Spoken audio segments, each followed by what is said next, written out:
Hey guys, welcome back to the Melanin. It is a new year, and that is New Year, not with an S. Black people like to add S's and say New Year's. It's only 1 year, so we're not adding any S's here. I'm not even kidding though. But what better thing to do in the new year in to welcome you guys all back and let you guys know how much we appreciate you than to start off the year with a little melanin trivia. Yes, we did melanin trivia back in September for my birthday, but hopefully my heat is not too loud back there. But anyway, we're gonna do it again. So the same rules apply. You must have Zelle.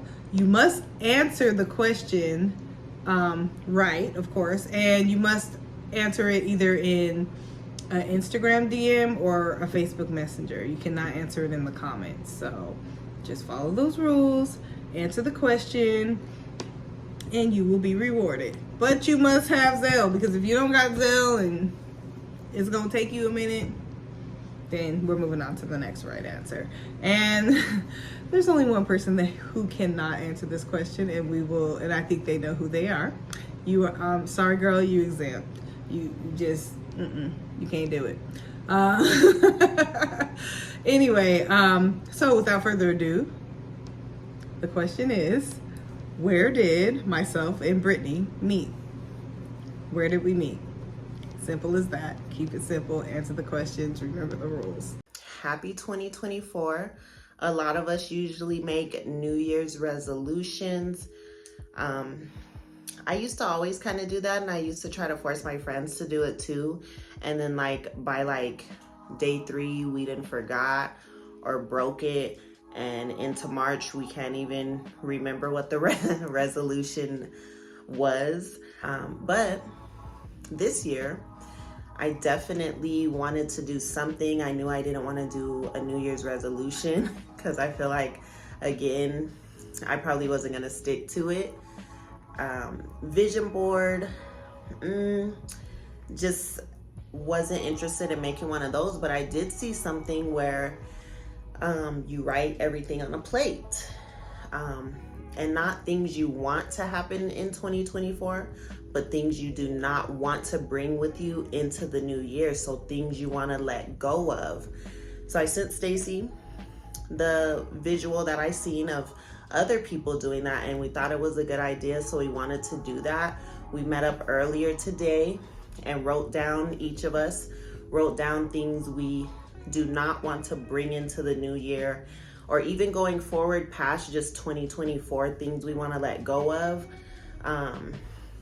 I'm somebody that's usually stuck in my ways. I will go ahead and just admit to that. Y'all probably already know, but there are some things I do want to let go of, and I feel like I need to let go of, such as even just keeping communication with people that bring me down or make me feel bad or make my energy off or put me in a bad mood. That's something I want to let go, for example. Bad money habits, just going on Shein and Fashion Nova, buying things when I work from home, or where we go on trips, but there's not enough trips in the world for me to be buying all these clothes. So bad money habits, or having to feel like I need to go buy a specialty coffee every day, things like that. So all of that stuff can add up. Those are just a couple of things that I am gonna let go, along with other things. But as you'll see on the video after this, we just wrote down some of the things we want to let go of. It was really rainy today, so what we did is we wrote down the stuff and we threw it like it was on a glass plate. So we just crashed and broke the plate to break those habits. And then it happened to be raining when we did that, so it was kind of symbolic, I felt, because We broke the plates and then it rained, so it kind of like hopefully permanently wash those habits away that we want to not bring into this year or the years ahead. Hey guys, happy new year. And it's a new year, so there's new goals and everybody's just kind of wanting to do better than they did the year before. I'm not real big on resolutions. I just try to tell myself, Stacy, girl, let's do better this year. What could we work on? What could we do better? Where did we fall short? So normally we do like vision boards, and I hang mine up. I keep all of mine, and if you believe in manifesting, then that may be something you consider. But we wanted to switch it up a little bit this year. We wanted to switch it up, and we did something that I thought was pretty awesome. I love the idea. I'm glad Brittany came across it because I think it worked out really well. It's something that I might have to do once a year now. All the time, but we did something, and I think that we could show you better than we can tell you about this. And I do like the aspect of breaking it, so I'm just gonna let you see what we did. So we went out to lunch and we got these Sharpies and we got these plates, and on the plates we wrote traits that we wanted to leave and forget. Leave them in 2023. Leave them behind. And I think it was significant because there were a lot of things that I think we both had in common when writing these, and there were some things that we recognized in each other that needed to go on the plate. But nevertheless, we're writing them on the plate so that we can break them.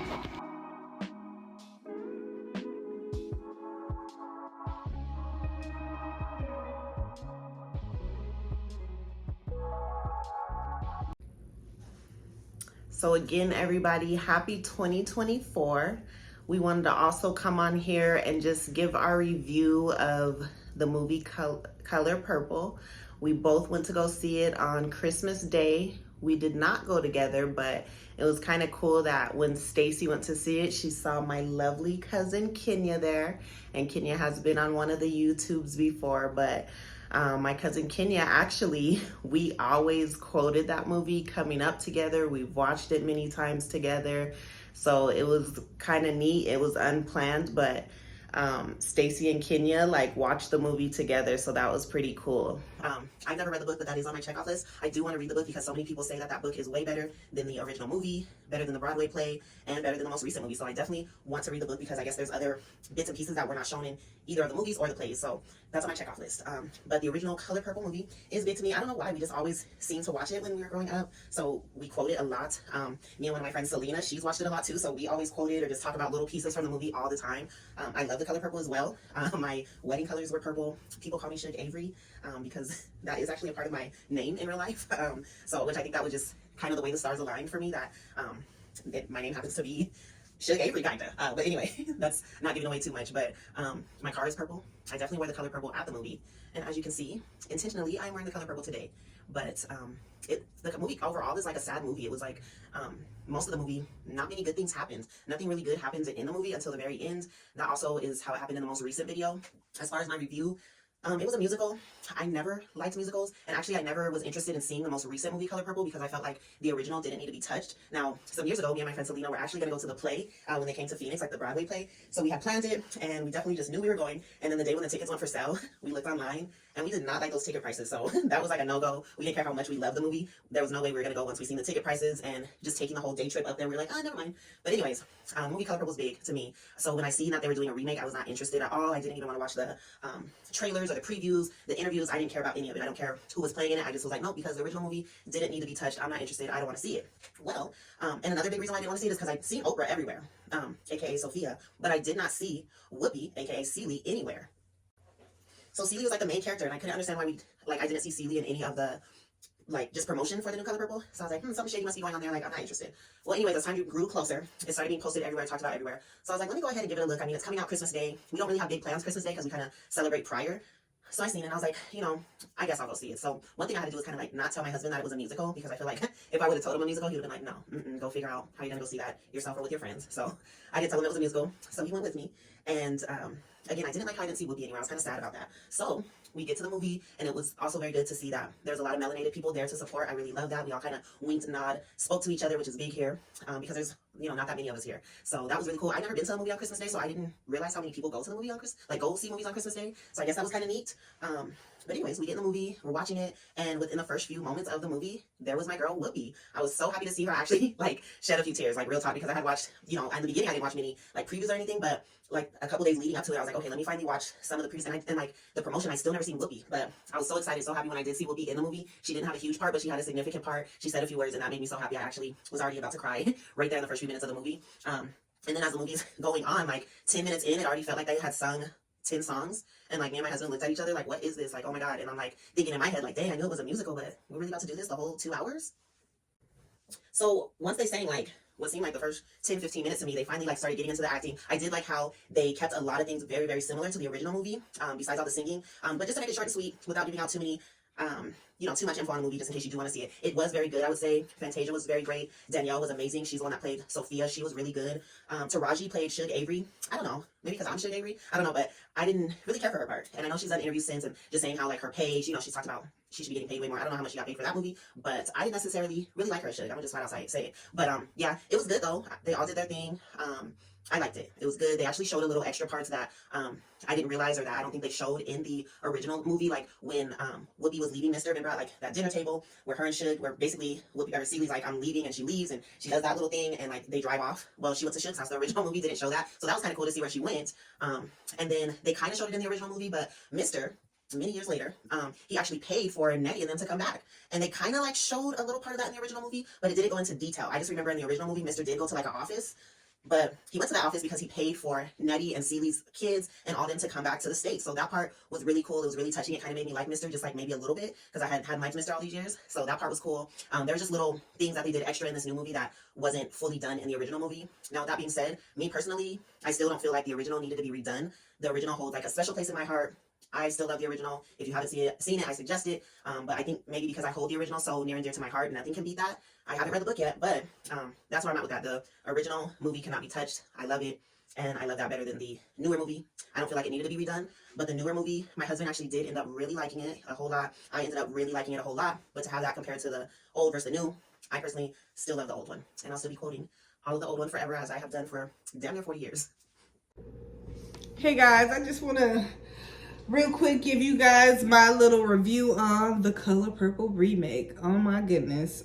So first I just want to say I was real excited to see they were doing a remake of the Color Purple. I was a little worried because I know they were doing it on Broadway, and I'm like, I never seen that, so I couldn't really critique it, but I'm always kind of skeptical when it comes to them doing remakes. But first, I want to say that I love that they released it on Christmas, because I felt like that gave people the opportunity to see it with their families. Where were you when you first watched The Color Purple? Were you with your auntie? Were you with your granny? Where were you at?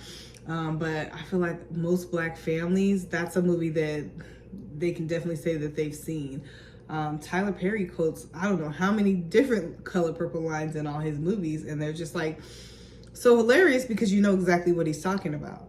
But the best part of the movie for me was Danielle Brooks, because girlfriend killed it. She absolutely killed it. She got every line. She definitely did that character justice. She didn't make Oprah look bad. Like, she definitely did her thing as Sophia. And if you have not seen it, I don't know what you're waiting for at this point. Go see it. Go see it. And then, I mean, you'll be able to say whether you loved it or hated it. But in my opinion, I thought I was a little worried about them, making it a musical, but, and then, just with remakes in general.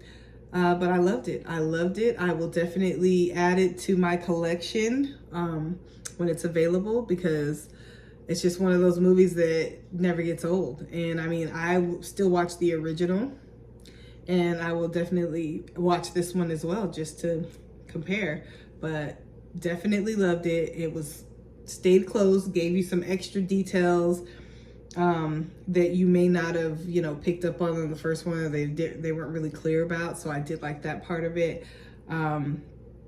Same themes are there. Same themes are there. Like just and the biggest one that I think that stands out to me is the self-love one. And I mean, everybody has had times where they didn't feel themselves or they didn't feel good about themselves. So I love Celie coming into her own. And if you know the story, you know what I'm talking about. But I'm not going to get too much into it. Just go see the movie. Let us know what you think in the comments, and maybe we can do it live at some point and discuss it further. But we'll see. We'll see if y'all like that. But definitely go see The Color Purple.